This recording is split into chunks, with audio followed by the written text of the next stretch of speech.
Good morning, cadre of theshavingcadre.com. Saturday morning. You can see over here there's a little bit more light coming through the window because it's later in the day than I usually shave. But showered. Now it's time to clean this stuff off. And a little something different for you today. I thought I've made lather on camera, but I don't have the cool setup that Josh does. So I'm going to pause the video and insert a clip of me making the lather before my shower, and then we'll be right back. Alright, welcome back in time, guys. As I mentioned, I'm going to show you how I do my lather from start to finish. And I don't have the cool camera like Josh does, so this is just taking it and sticking it back down. But as most of you know, I don't usually lather from the puck, so I just use a gelato spoon and scrape some off. So I can use a little bit less than that, but soap is cheap and we all have too much of it, so this is about the amount I use, just using the cheap old brass bowl. And just take it and smear it all around the inside. The thinner it gets smeared, the quicker it gets loaded onto the brush. And then for the brush, we'll just be using a basic Razor Rock. These simple synthetics are ones that I think load very easily, and I use a lot, so I know well. So just wet it, squeezed out the extra, and just be loading the soap onto the brush.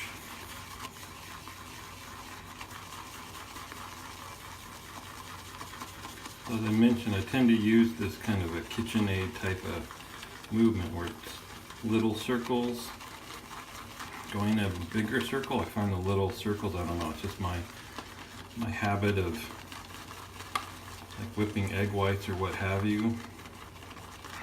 And then the bigger circles gets it up off the side. So, and then I do finger measurements when I do my water. So that would be like a whole hand or 3 fingers or just a couple fingers.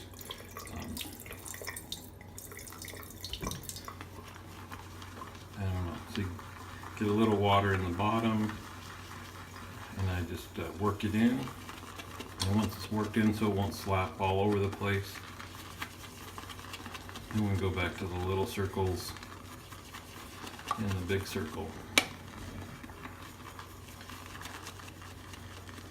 And I don't know, I seem to be able to judge usually pretty good, no matter what the soap is, get it to a pretty good place. This one started off with a little bit more lather than they do sometimes, so I think all the variability at the beginning of lathering has to do with how much water's in the brush and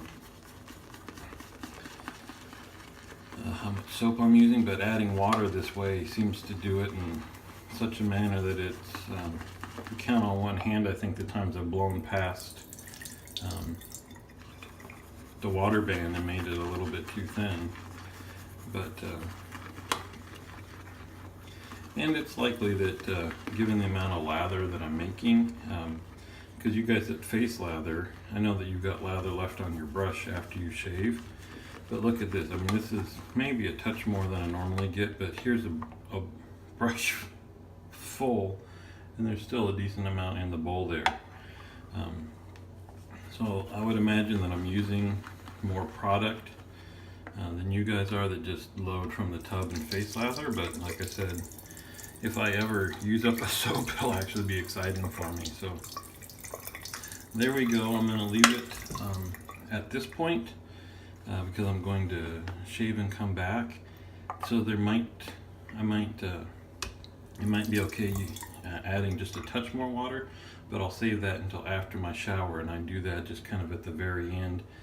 I don't know, again, it probably doesn't make any difference, but I go under the assumption that if it dries out just a little bit during my whole shower and everything afterwards, that I'm kind of rehydrating it and getting it fresh and ready to go. So there you go.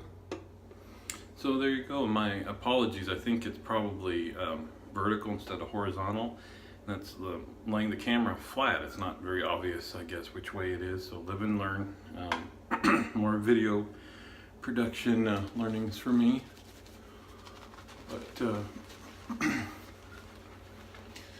I think the one thing I didn't mention is, it was talked about for a little bit on the forums about picking up things from watching other people's videos. The one thing I got from Josh is if I put it on my soap on the bowl a little thick, he's got this kind of digging motion that he'll do against the edges. So I do that to kind of, it's almost like scraping the actual soap onto the brush to help incorporate it into the lather. So I just thought that I would share my technique in case anybody found it interesting.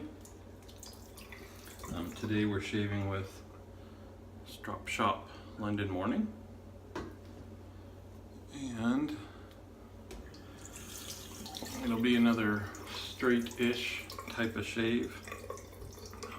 Have the same Feather SS razor that I had last time with the same Feather Pro Guard blade in it. So hopefully this one will be a little bit better. And thank you for Chris Noir for pointing out I didn't have this thing completely closed the first time I used it. And it's interesting, there's a little hole on the end there where the blade injector, you can put it in there and shove a blade in. I never really read the instructions when I got this, so I always put a blade in just by squeezing it and kind of sliding the blade in from the bottom or whatever edge that is. So didn't even think of looking at that. So he was cringing, just waiting for something awful to happen with the blade moving around. It did not, but I'm glad he pointed it out.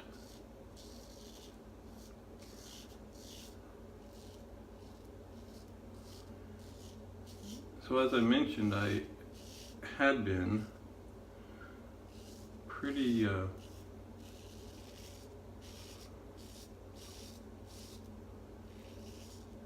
consistent about getting straight blade shaves for a while.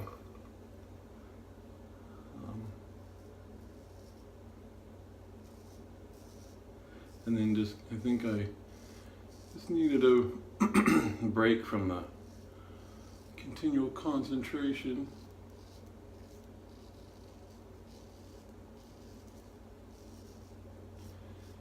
And then ended up that break lasting much longer than I intended. So I don't think I'm starting from ground zero, but kind of getting back into it. And one thing I was reminded of, and look at that, look at that, Don, you can just use the camera there as another mirror to check out where you're starting on your sideburn. Anyway, what I was quickly reminded of is this blade, or any straight blade, is much longer than a DE. I think until you get over it, and there's a natural tendency of wanting blade contact along the entire length of the blade with your face when you're shaving. And of course your face is not flat.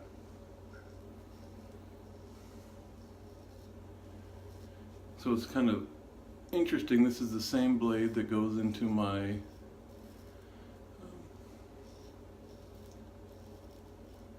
Asylum RX razor, which is this one right here. Same blade in both of these.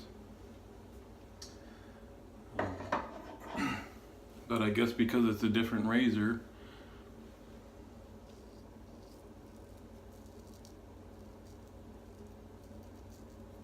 I had gotten over that mental hump with that one. But with the SS, it's kind of like having to remind myself all over again. Excuse me.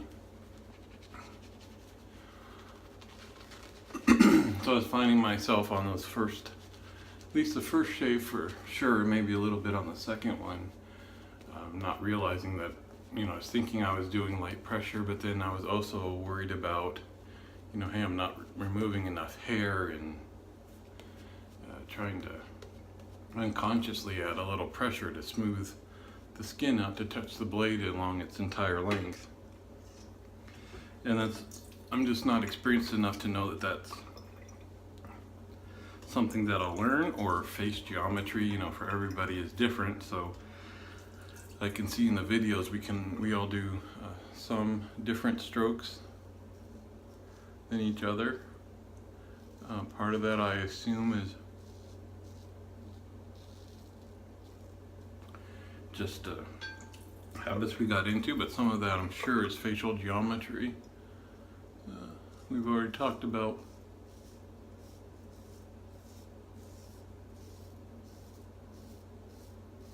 some of the strokes that I can use on my neck because of my love for cookies and pizza. Those of you skinnier folks can't do. But that's got to be true for other parts of the body, no doubt.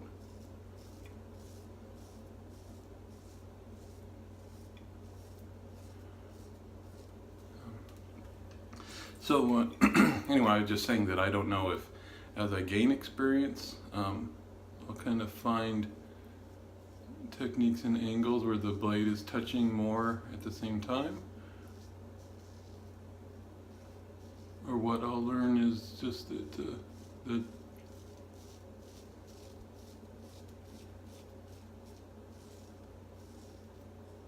in most areas it won't, and I think it's the latter, because with the RX, down, doing a basic downstroke,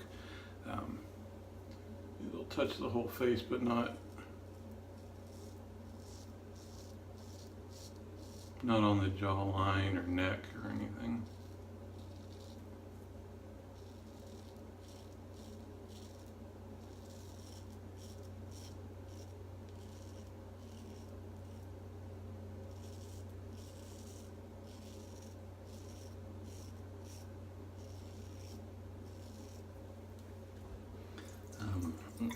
Something else I have to remind myself of, you can see there's two little weepers there where I was kind of struggling my hand was kind of in the way to get the angle I wanted.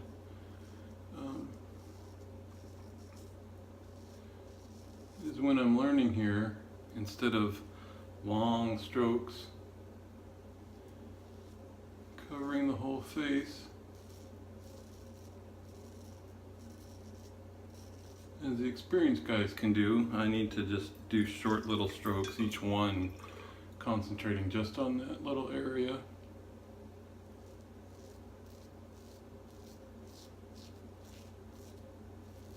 And having no pressure. Because see, I moved away from here, and I'm going to come back to it because I could tell I kind of have this curve here, and I was, again, probably because I'm shooting a video, thinking about getting all of this shaved all at the same time versus just doing kind of little strokes along the curve there. So I backed away just so I kind of reset.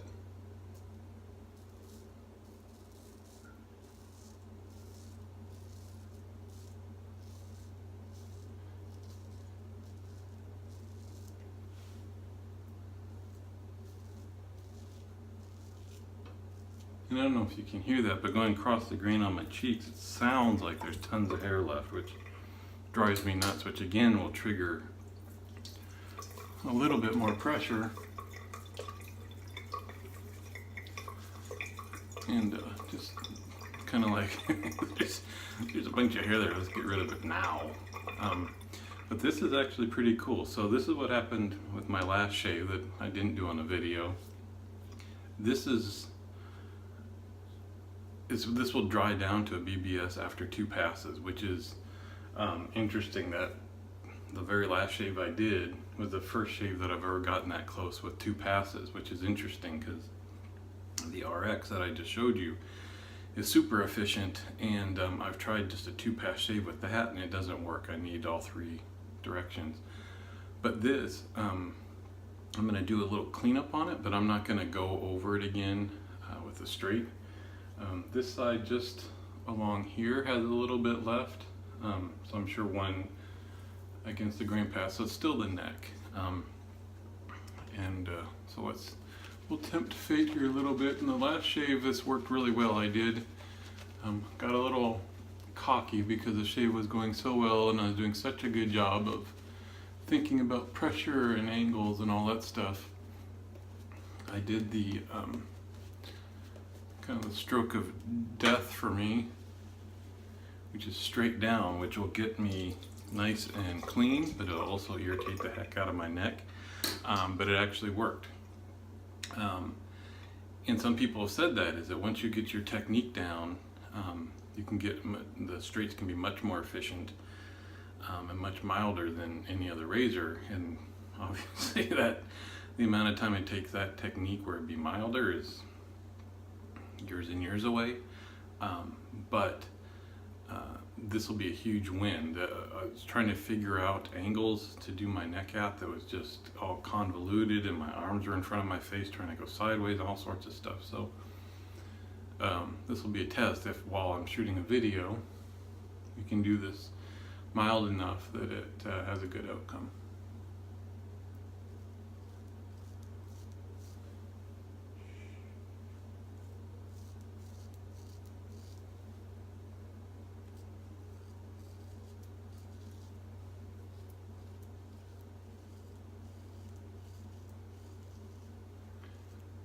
So we will see how this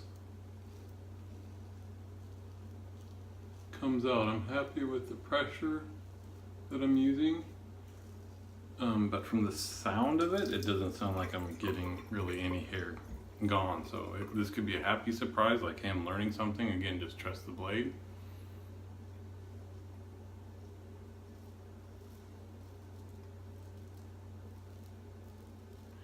Or it could be you're just not ready for this yet, buddy.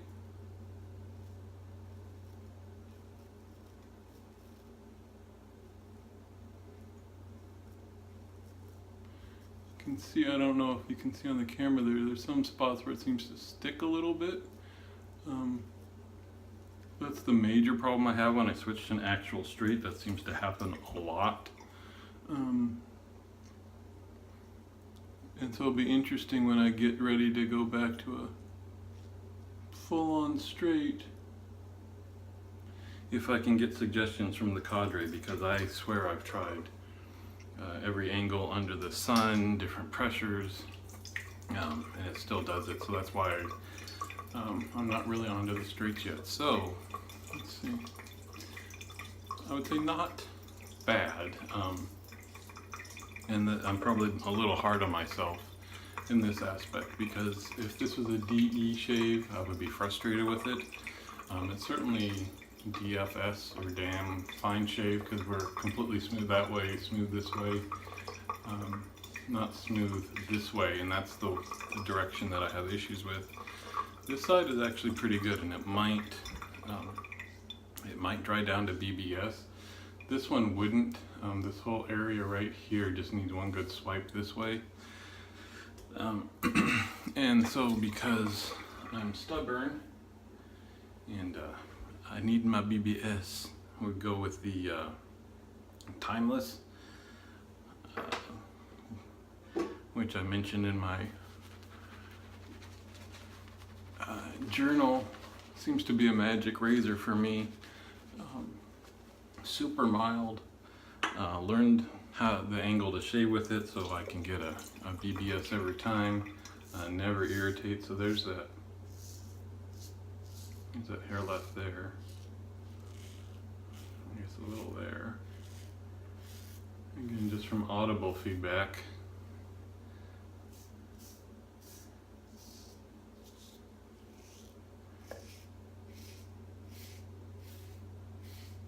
So those cheeks ought to be super smooth now. Let's get rid of this.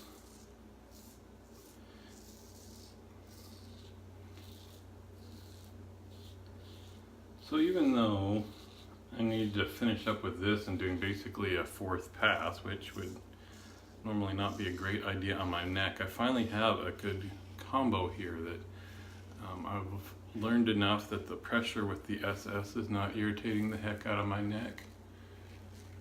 And I've got this great razor that I can use for cleanup after something like this, and it's not gonna ruin me for the day. And I should just stop, because this is all gonna dry down to BBS, but it is, now it's all wet BBS now. This is a nice shape. So let me rinse.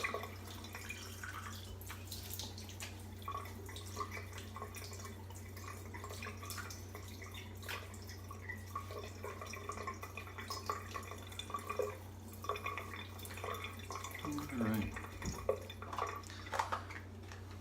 Do the alum. So we got, not bad, nothing on the cheeks.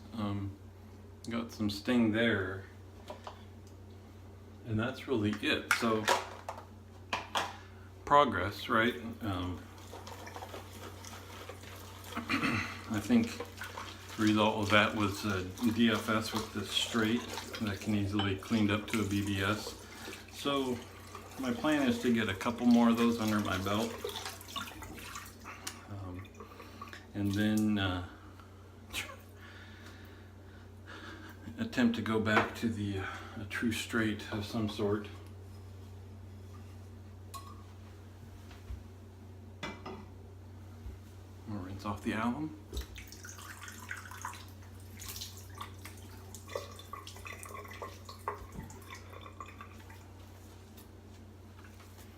Man, some of you guys, or at least like from your videos, are able to shave and do all this stuff and not get any water on your shirt at all. This one's better because it's a little lower neck, but just like some guys end up with soap all over the place, I end up with water all over the place. So there's lemon. We're getting low. Nothing like the smell of lemon. So last thing is, I purposefully chose a soap today that I don't have any aftershave type products for, because I'm trying to figure out what is the best aftershave routine for me. And I've been sold on the Nivea no alcohol post shave balm for a long time, pretty much since I started. So I buy this stuff by the 3-pack. As you know, in a couple of my videos, I got this from overseas. This is the 2-in-1, and you mix it up and then you use it. And again, it's got German, it's all in German, but by the feel of it, I'm sure there's alcohol, so I was concerned about the drying aspect of it, and it doesn't feel, your face doesn't feel to the touch moisturized after it dries down. But Dave in Kentucky mentioned that he really loved the post-shave feel of that, so I tried it a few more times, and then my bottle of this ran out. I kept forgetting to get another one from the garage to bring in, and so I started using the 2-in-1, and it was good. It's not like I thought about, geez, my face feels dry during the day, and after it dries down, it felt very smooth. So I started thinking, maybe what I'm feeling that to me feels moisturized is just a little bit of like oils left over or whatever wouldn't soak into the skin all the way. So I tried the Nivea balm again yesterday, but I did follow up that with an aftershave that's kind of a little milky and a little creamy. So it did all through the day still have some feel of something on there. Not to the point where it feels like, ooh, sticky or oily or something, but just, you know, again, I used to think it felt moisturized, but maybe it was just something left on the surface of the skin. That could be on purpose to keep your oils in and moisture in, or what have you. But I wanted to try this again today, purposefully thinking about, without something else after it, how does my face feel? Because I think very likely in the long run I'll be switching to the 2-in-1. So I've already ordered a few more of these just to have in the den. So thank you guys. Hope you're having a good weekend, and I'll see you on the forums.